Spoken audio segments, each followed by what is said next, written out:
그 치주염에 대해서 좀 말씀을 드리려고 해요. 성인들이 발치를 하게 되는 가장 큰 이유가 충치가 아니고 치주염입니다. 이 치주염은 치아 머리 쪽이 아니라 뿌리에 생기는 병인데요.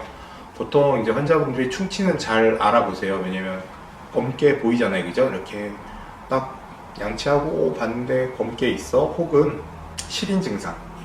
찬물 먹을 때 많이 시리고 아파. 단 거 먹을 때 아파. 이런 것들이 이제 주로 얘기하는 증상이신데 눈으로 봐도 보이는 부분이죠. 왜냐면 치아 머리 쪽에 생기는, 그렇죠, 바깥쪽에 머리 쪽에 생기는 질환이기 때문에 내가 알기가 쉬워요. 자각하기가 쉬운데, 그에 반해서 치주염은 이제 뿌리 안쪽에, 속에 생기는 질환이에요. 잇몸 안쪽에 생기는 질환이기 때문에 이렇게까지 막 뿌리가 드러나 있다면 느껴지시겠지만, 사실 이렇게 뿌리가 드러나지 않고 잇몸이 부어서 덮고 있는 경우가 훨씬 더 많아요. 그러면 밖에서 보이질 않는 거죠. 그 풍치라고들 표현을 하잖아요, 그죠? 치아가 흔들리는 증상이 치주염의 증상 중에 하나고요. 그 다음에 제일 흔한 증상은 피가 나는 증상이에요. 잇몸이 부어 있기 때문에, 우리 어디 부어서 살이 부으면 이렇게 빨갛게 붓고 피가 나죠. 똑같아요. 잇몸도 아프면 붓고 피가 나는 거예요. 그래서 양치질할 때 피가 난다? 별로 안 좋은 신호니까 빨리 치과에 가보셔야 됩니다. 그럼 이제 치주염은 왜 생기냐면, 뭐 극단적으로 얘기해서 안 닦기 때문에 생기는 병이에요. 물론 충치도 마찬가지지만 닦는 부위에 좀 차이가 있는데, 치아를 위쪽만 잘 닦으면 충치가 안 생기겠죠. 네. 근데 잇몸병은 치아랑 잇몸 사이를 잘 닦아야 돼요. 네. 이제 우리가 아무리 양치를 잘 해도 치아와 잇몸 사이에는 좀 틈이 있죠. 네. 틈이 있고 하기 때문에 거기에 치석도 잘 생기고 하는데, 보통 우리가 스케일링 받으러 가요. 치과에 스케일링 받으러 가면 바깥에 있는 치석들은 이렇게 스케일링으로 제거를 할 수가 있어요. 근데 아쉽게도 이 치석은 이 바깥쪽에, 잇몸 바깥쪽에만 생기는 게 아니라 잇몸보다 더 아래쪽 깊은 데도 생겨요. 네. 이 세균들이 자기네 생존을 위해서 숨는 거죠. 왜냐면 치아 바깥쪽으로 나오면 자꾸 스케일링도 하고 양치질도 하고 없어지니까 이 세균들이 자꾸 잇몸보다 깊은 데로 숨는 거예요. 숨으려면 어떻게 해야 되냐면, 세균이 숨을 땅이 있어야겠죠. 잇몸뼈를 녹여요. 뼈를 녹이고 빈 공간이 생기면 거기에 다시 치석이랑 이렇게 집을 짓고 또 내려가고 또 내려가고 또 내려가는 거죠. 그렇게 해서 잇몸뼈를 많이 녹이게 되면 그제서야 치아가 흔들리게 되는 거예요. 그러니까 이제 제가 아쉬운 경우는, 환자분들이 치아가 흔들려서 치과에 왔어요 하면 대부분 발치를 할 정도로 심하게 많이 진행된 경우들이세요. 네. 그런 경우는 좀 늦었죠, 치과에 오시는 경우가.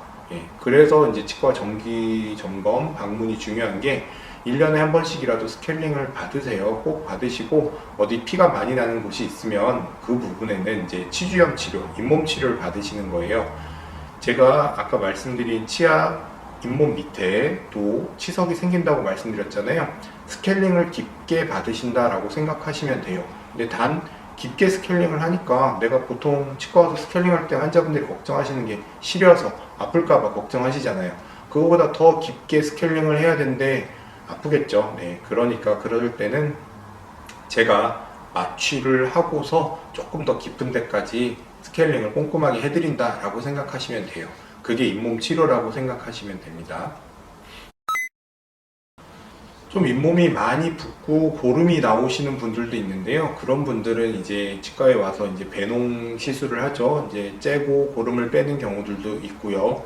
혹은 이제 잇몸뼈가 많이 녹은 경우에 그 부분에 이제 인공뼈 이식이나 이런 치주 수술을 하시는 경우들도 있어요. 근데 아쉽게도 이제 이런 수술 같은 경우에는 과거에 임플란트가 없었을 때는 좀 많이들 했었어요. 대학병원들이나 이런 곳에서 많이들 했었고, 비용도 좀 사실 고가였어요. 근데 이제 임플란트가 많이 대중화된 다음에는 아직 좀 이런 치아들을 살리는데 노력들이 예전만큼은 못한 것 같고요. 환자분들도 조금 의아해 하시는 경우들이 많이 있어요. 네. 왜냐하면 임플란트 비용 자체가 예전보다 많이 저렴해졌기 때문에 그 비용보다 더 들어가는 치료를 내 치아에 하시는 분들이 그렇게 많지는 않으세요. 조금 아쉬운 현실입니다. 네, 그러면 잇몸병인 치아들은 어떻게 해야 되나요? 궁금하실 텐데 일단은 잇몸 치료를 해보시는 게 좋아요. 그래서 잇몸 치료를 해보시고 흔들림도 좀 줄어들고 좀 피가 나오는 것도 줄어들고 그러면 정기적으로 관리를 치과에 오셔서 받으시면서 사용을 하시는 게 좋고요.